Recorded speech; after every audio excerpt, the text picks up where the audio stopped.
The signal arrived during Earth Federation's darkest hour. Admiral Vanya Korikov stared at the holographic projection, her weathered face illuminated by the pulsing red alert indicators. Surrounding her on the bridge of the EFS Indomitable, her crew worked in grim silence.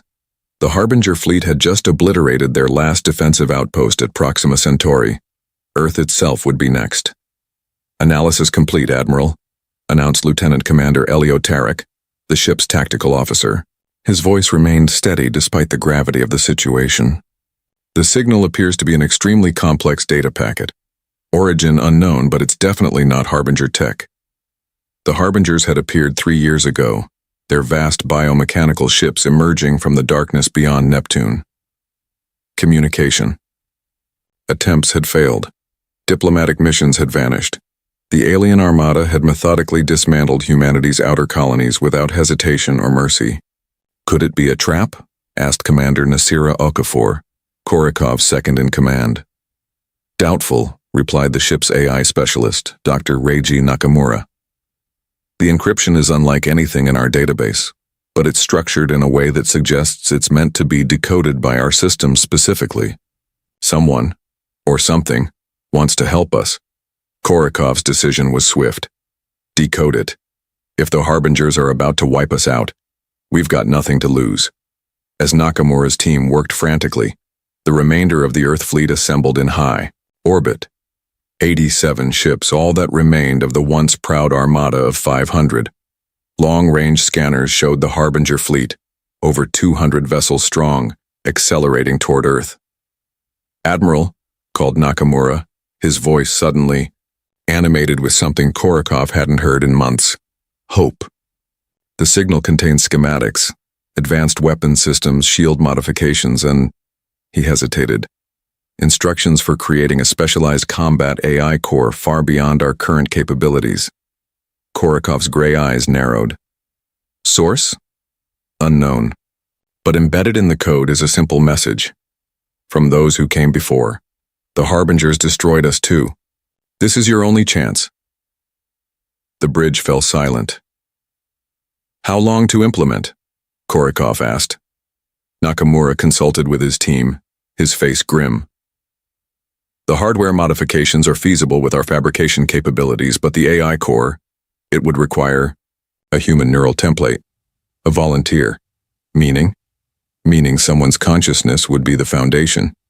They'd still be themselves, but integrated with the combat system, irreversibly." Korikov's gaze drifted to the view screen, where Earth hung like a blue jewel against the blackness. 7 billion souls, the last bastion of humanity.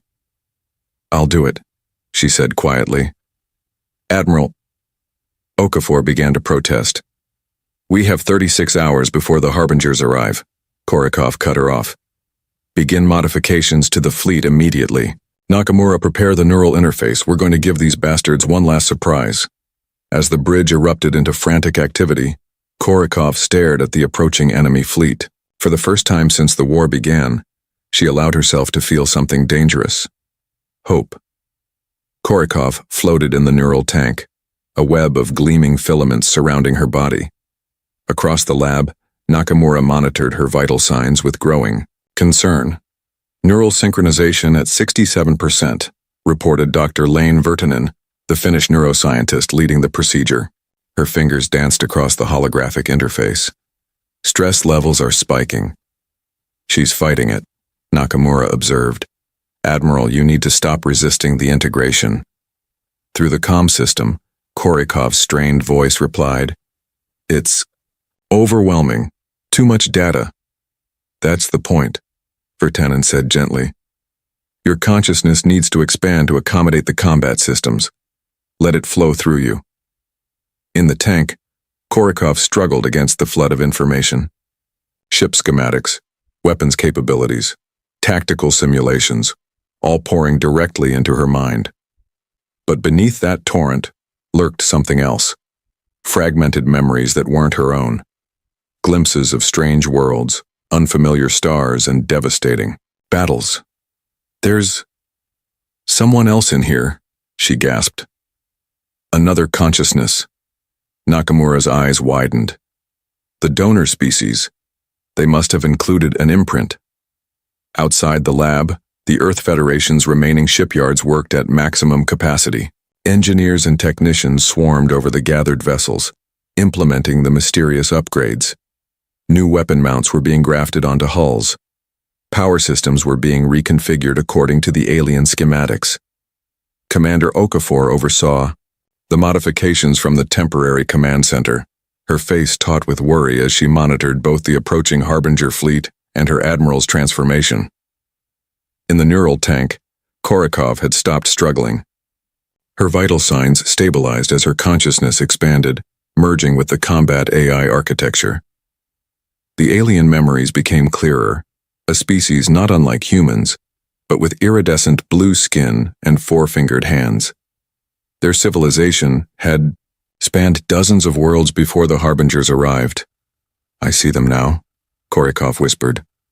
"The Luminari. They fought for decades before they fell. They seeded these instructions throughout the galaxy, hoping someone would find them in time."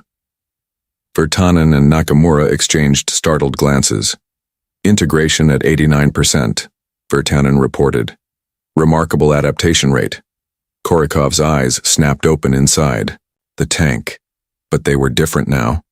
Pupils expanded, irises laced with threads of silver light. "I understand the weapons now," she said, her voice overlaid with harmonic tones. "And I know the Harbinger's weakness."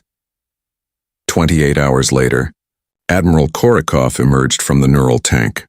Her appearance hadn't changed significantly, save for the silver threading through her eyes and the fine network of luminescent circuitry visible beneath her skin when she moved. She walked to the observation deck where Okafor waited, gazing out at the modified fleet. The ship's hulls now gleamed with the same subtle luminescence that ran through Korikov's veins. "Is it really still you?" Okafor asked quietly. Korikov smiled. The same wry smile her second-in-command had known for 15 years. "Mostly, but I'm more now. I carry their knowledge, their regrets, their determination." She turned toward Earth, gleaming blue and white against the darkness. "Send word to the fleet. All ships to battle stations. It's time to show the Harbingers that humanity refuses to join the Luminari in extinction." The upgraded Earth fleet moved into formation at the edge of the lunar orbit. 87 ships arranged in a new configuration that no human tactician would have conceived, a three-dimensional lattice that seemed almost organic in its complexity. From the bridge of the EFS, indomitable now the neural hub of the entire fleet, Admiral Korikov directed the deployment with silent thought commands. Her consciousness extended through the network of ships, feeling each vessel as if it were part of her own body. "Harbinger fleet will enter weapons range in 17 minutes, reported Tarek. "Their configuration matches previous engagements. No indication they've detected our modifications." Korikov nodded, silver-laced eyes fixed on the tactical display. "They're overconfident.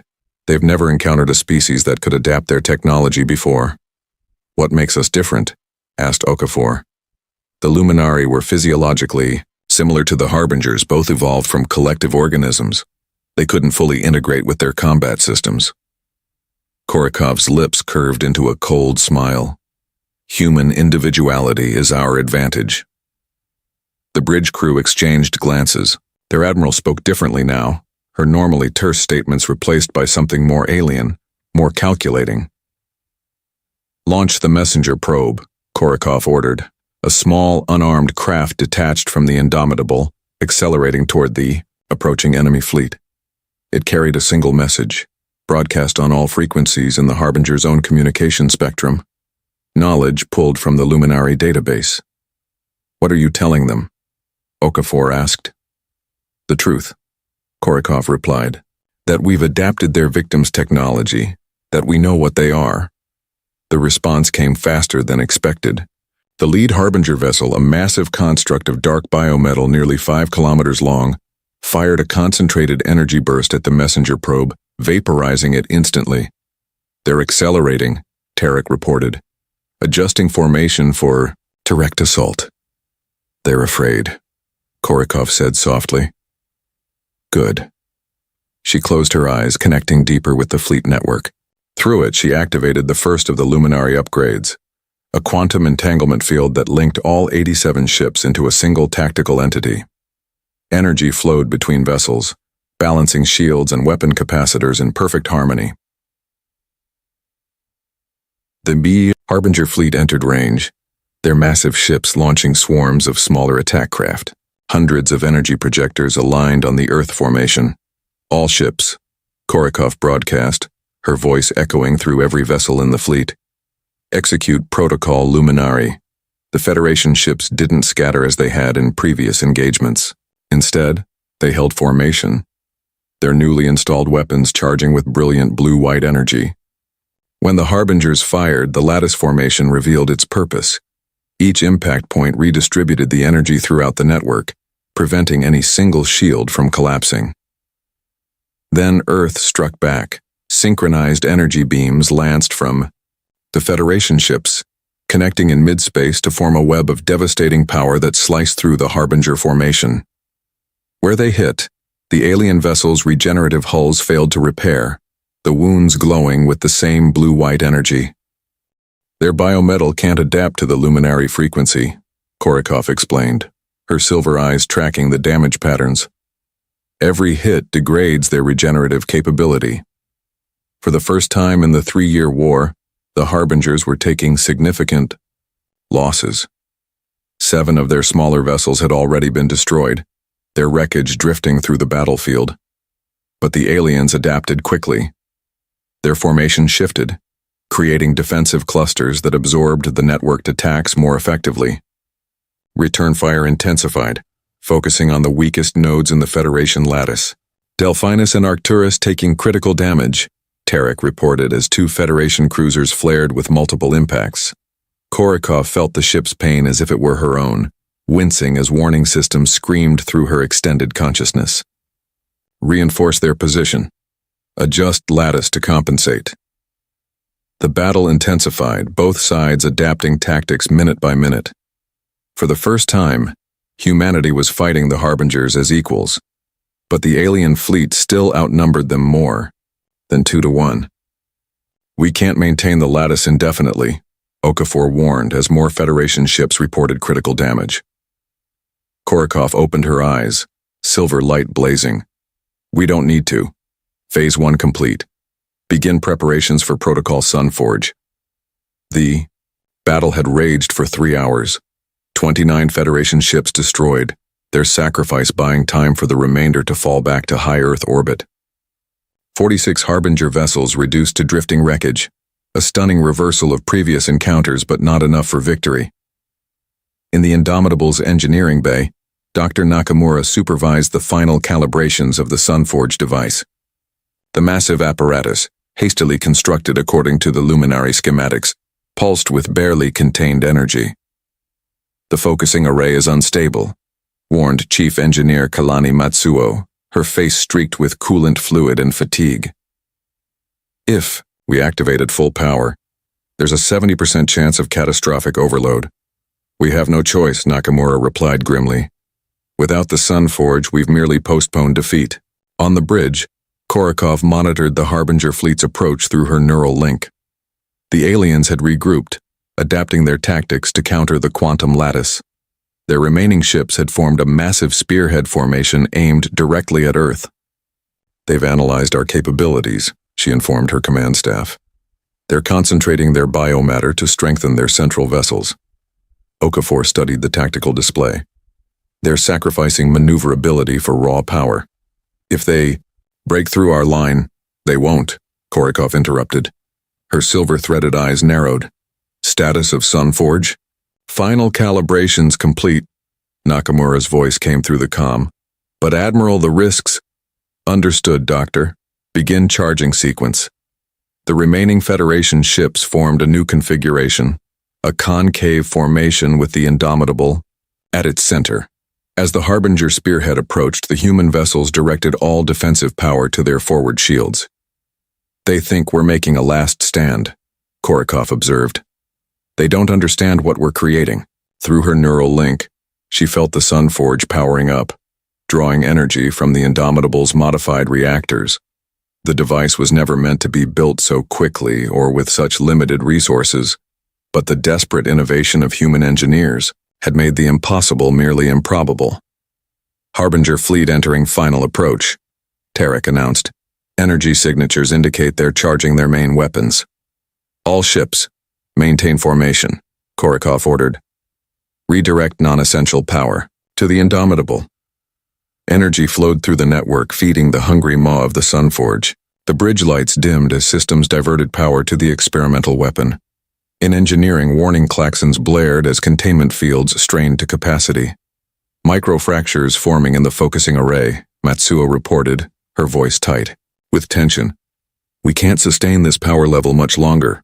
Harbinger fleet firing, Tarek shouted. Concentrated energy beams lanced from the alien armada, striking the Federation's defensive line with devastating force. Shields flared and failed on 3 ships simultaneously. Sunforge at 92% charge, Nakamura reported. We need 98% for effective deployment. Korikov closed her eyes, diving deeper into the neural network. Through it, she could feel each failing system, each structural collapse across the battered fleet. Using the luminary techniques, she began manually rerouting power pathways, sacrificing non-essential systems to maintain the integrity of the formation. Hull breach on decks 7 through 11, reported the damage control officer. Emergency bulkheads failing. Evacuate those sections, Okafor ordered. Redirect crew to secondary command centers. On the tactical display, the Harbinger spearhead continued its inexorable advance, closing to minimum range. Their strategy was clear. They meant to punch directly through the Federation line and proceed to Earth itself. Sunforge at 97%, Nakamura's strained voice announced. Admiral, the focusing array is breaking down. It's now or never. Korikov's eyes snapped open, blazing silver. All ships, emergency thrusters, widen formation radius by 3 kilometers on my mark.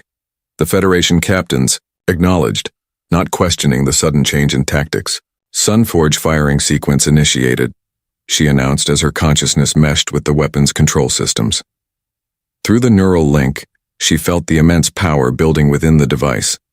Power that could tear apart the fabric of spacetime itself. May the stars remember us, she whispered. Mark. As the Federation ships fired their emergency thrusters, creating sudden distance from the Indomitable, the Sunforge activated. A blinding column of blue-white energy erupted from the flagship's bow, striking the center of the Harbinger formation. For a moment, nothing seemed to happen. Then reality itself began to warp. The energy beam collapsed inward, forming a miniature singularity at its point of impact. The gravitational distortion spread rapidly, engulfing the heart of the Harbinger fleet. Ships were stretched and compressed as they were dragged toward the growing event horizon. Full reverse thrust, Korikov commanded, as the singularity's pull intensified, threatening to engulf the Federation ships as well. All vessels maintained distance. On the bridge, crew members clung to their stations as the ship shuddered violently. The view screen showed the horrific beauty of dozens of Harbinger vessels being torn apart by gravitational forces, their biometal hulls stretching into impossible shapes before vanishing into the darkness of the event horizon. Singularity expanding, beyond predicted parameters, Nakamura reported urgently. We can't contain it. Through the neural link, Korikov felt the Sunforge breaking down, its components failing under the strain. The weapon had worked too well. The artificial singularity was self-sustaining now, growing more powerful as it consumed the mass of the Harbinger fleet. If it continued unchecked, it would devour Earth itself. The artificial singularity pulsed. With hungry darkness, its event horizon expanding as it consumed the remains of the Harbinger fleet. Each alien vessel that disappeared into its maw only added to its gravitational power. On the Indomitable's bridge, chaos reigned as systems failed under the increasing strain. Structural integrity at 42%, reported Lieutenant Tarek, clinging to his console as the deck bucked beneath him.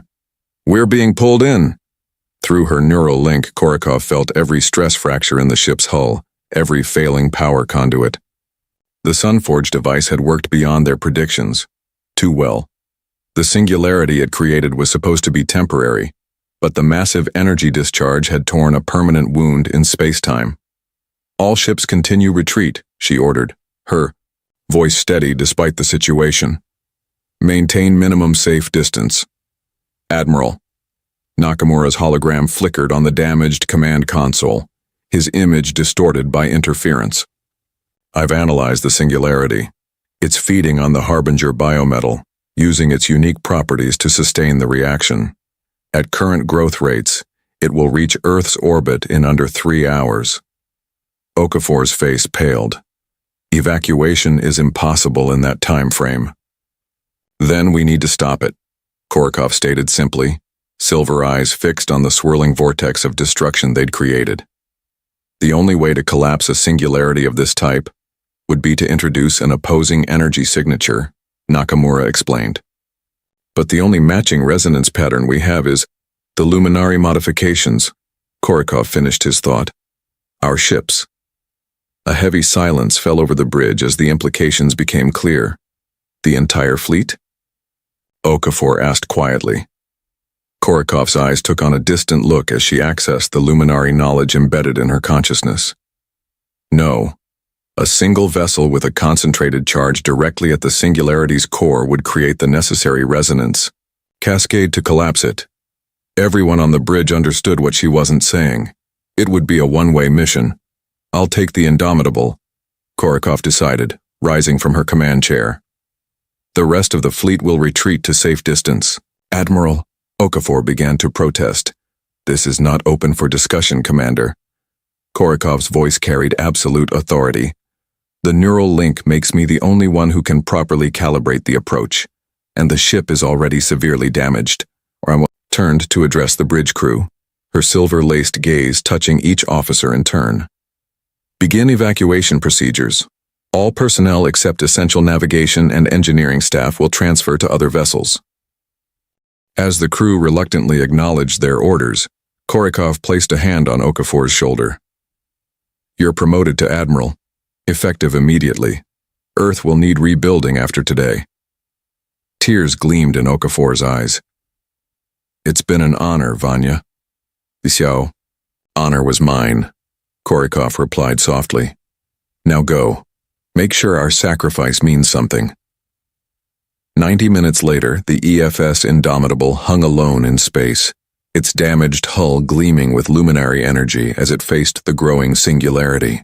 The rest of the surviving fleet had retreated to a safe distance, carrying the evacuated crew members. In the nearly empty bridge, Admiral Korakov stood before the viewscreen, hands clasped behind her back as she observed the swirling darkness that had consumed their enemy and would soon consume her. "Engine modifications complete," reported Chief Engineer Matsuo, one of the few who had volunteered to remain. "Reactor set for maximum overload on your command." Korakov nodded. "Thank you, Kalani. Join the others in the escape pod." "Admiral, That's an order, Chief." Korakov turned, offering a small smile. "Someone needs to tell the true story of what happened here today." After Matsuo's reluctant departure, Korakov was truly alone on the bridge. She settled into the command chair and deepened her neural connection to the ship. Through it, she could feel the Indomitable's pain, the structural damage, the failing systems, the radiation leaks, like a mortally wounded soldier determined to complete one final mission.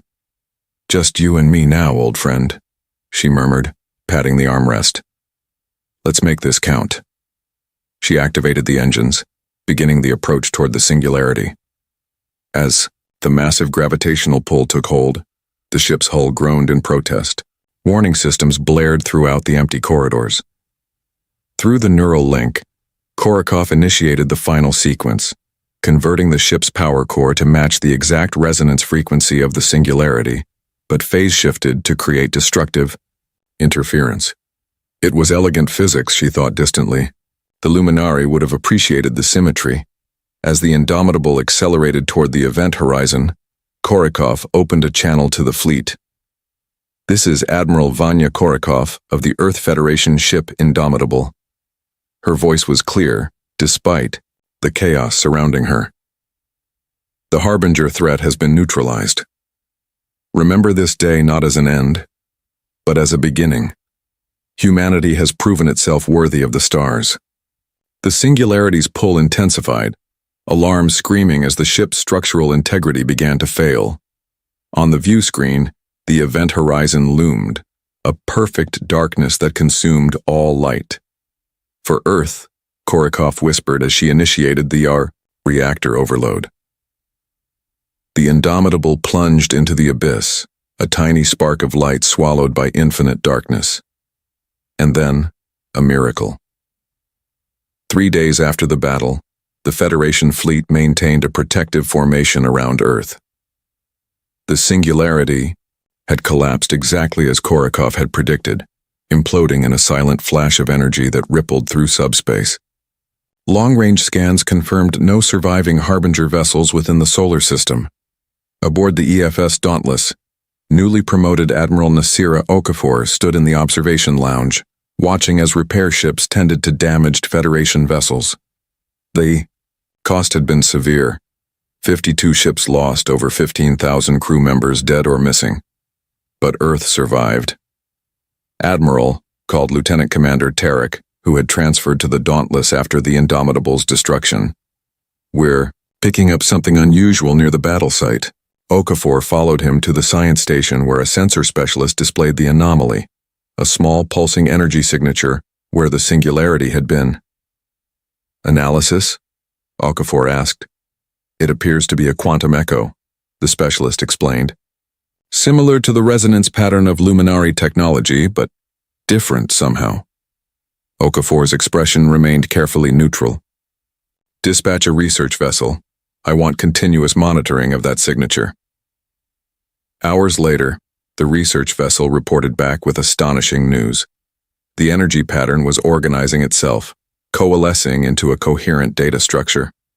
By the time Okafor arrived at the research site aboard a rapid transport, the phenomenon had evolved further.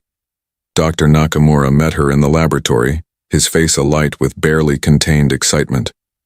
"It's a quantum consciousness matrix," he explained, gesturing to the swirling holographic representation.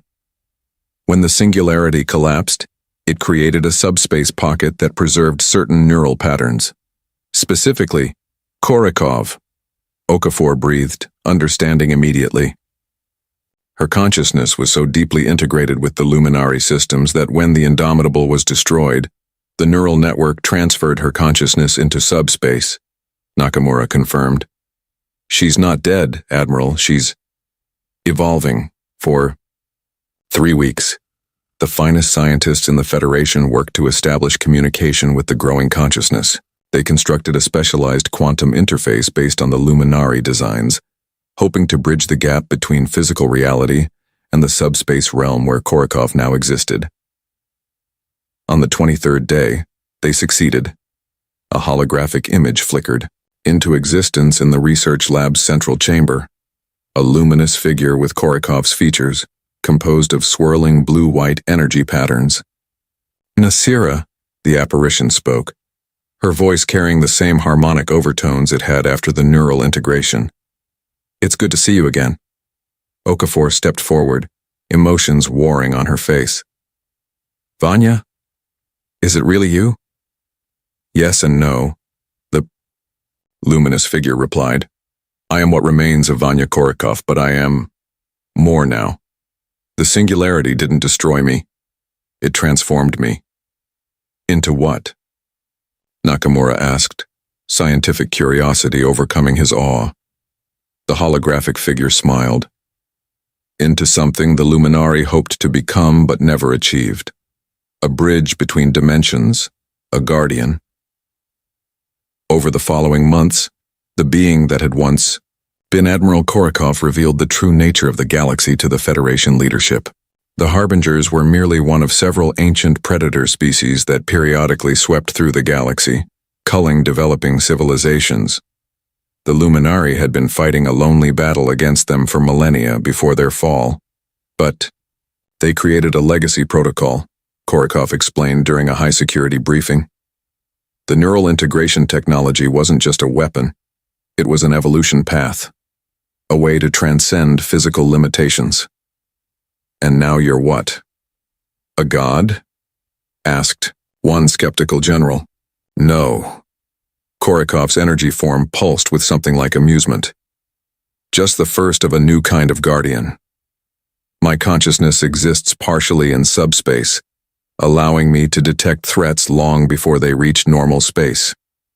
I can monitor vast regions of the galaxy simultaneously. A sentinel, Okafor suggested. Precisely.